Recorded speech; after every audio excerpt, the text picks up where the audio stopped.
কিন্তু আরও একটা রেসিপি তোমাদেরকে বানিয়ে দেখাবো। আর আমরা কিন্তু অনেক খেয়েছি কাটলেটের রেসিপি, মাছ কিংবা চিকেন কিংবা ডিমের। আজকে তোমাদের বানিয়ে দেখাবো পাউরুটির কাটলেট।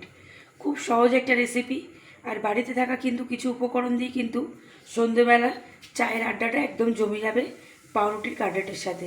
চলো চলো বানিয়ে দেখাই তোমাদের পাউরুটির কাটলেট। আর পুরো ভিডিওটা দেখো, তোমাদের কিন্তু খুবই ভালো লাগবে।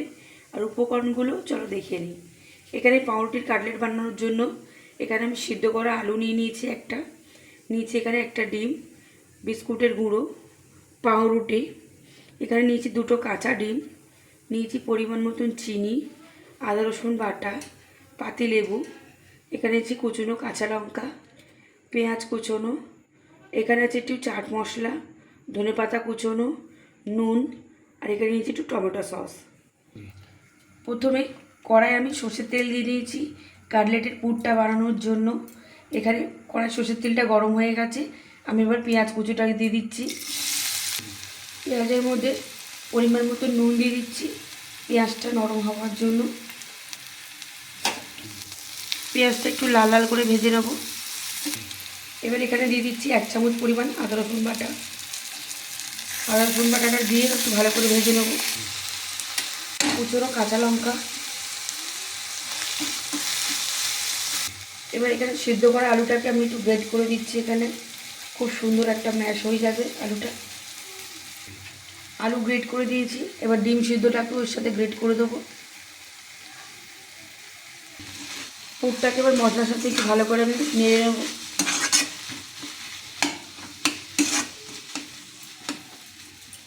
এর মধ্যে এবার পরিমাণ মতন আমি স্বাদের জন্য চিনি দিয়ে দিচ্ছি, একটু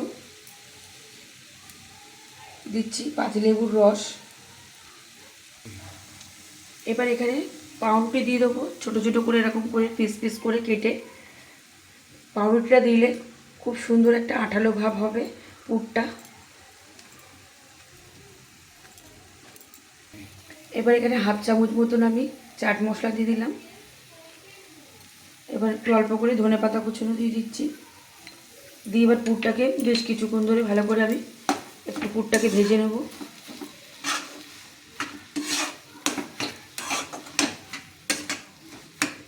পাউরুটিটা একদম আলুর সাথেই কিন্তু খুব ভালোভাবেই মিশে যাবে।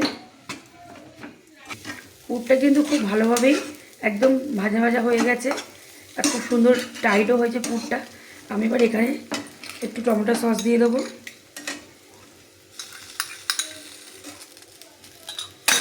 টমেটো সসটা দিয়ে পুরটাকে আর একটু ভালো করে আমি নেড়ে নেব। পুরটা একদম রেডি হয়ে গেছে, আমি এবার পুরটাকে নামিয়ে একটু ঠান্ডা করে নেব। দুটো ডিমের মধ্যে আমি একটু নুন দিয়ে ভালো করে ডিমটাকে একটু ফেটিয়ে নেব। এবার পাউরুটির সাইডগুলো আমি একটু কেটে নেব।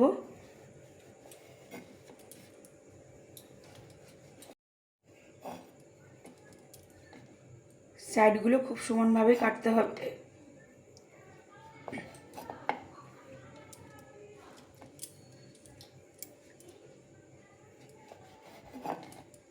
সাইডগুলো কিন্তু ফেলবো না, সাইডগুলো আবার যে কোনো একটা রেসিপি তৈরি হয়ে যাবে। এরমভাবে সবগুলো পাউরুটি আমি কেটে নেব। এবার পাউরুটির মধ্যে আলুর পুরটাকে দিয়ে দেবো।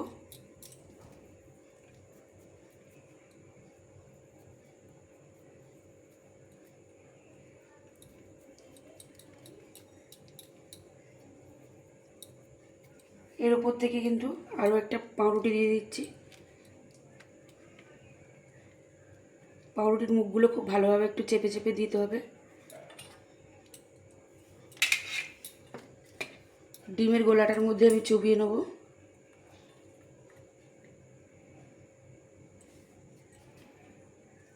বিস্কুটগুলোর মধ্যে দিয়ে দিচ্ছি।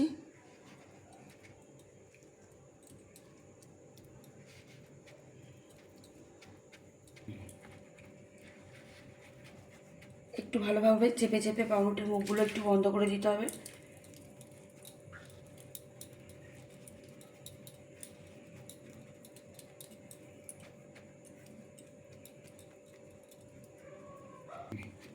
খুব সুন্দরভাবেই কিন্তু চারিদিক মুখটা খুব ভালোভাবে বন্ধ হয়ে গেছে। আমি এরমভাবেই আরও একটা কাটলেট তৈরি করে নেব। কেন আবারও এরকম আলুর পুর দিয়ে দিচ্ছি।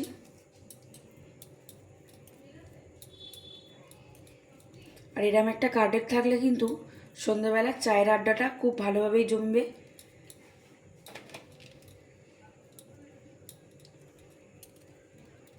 মুখটাকে একটু ভালোভাবে চেপে চেপে দিতে হবে।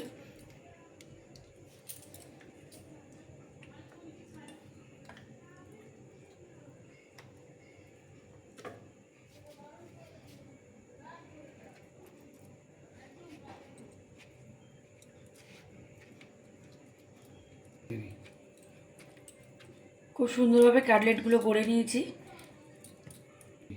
কাটলেটটা ভাজার জন্য কড়াই আমি সাদা তেল দিয়ে নিয়েছি। এবার তেলটা গরম হয়ে গেছে, আস্তে করে আমি ছেড়ে দেবো।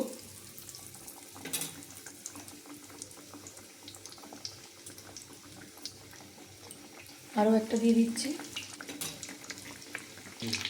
আমি এক পিঠ আরও উল্টে দেবো।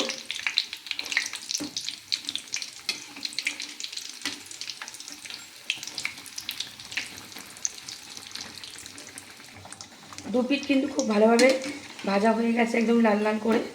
এবার আমি এটাকে তুলে নেব। দারুণ কিন্তু একটা গরম গরম কাটলেট রেসিপি তোমাদের সাথে শেয়ার করলাম, আর খুবই মচমচে হয়েছে কাটলেটটা। তোমরা একবার হলেও বাড়িতে এরমভাবেই কাটলেটটা তৈরি করে দেখো, খুবই ভালো লাগবে। আর যদি ভালো লেগে থাকে তাহলে প্লিজ একটা লাইক, কমেন্ট, শেয়ার।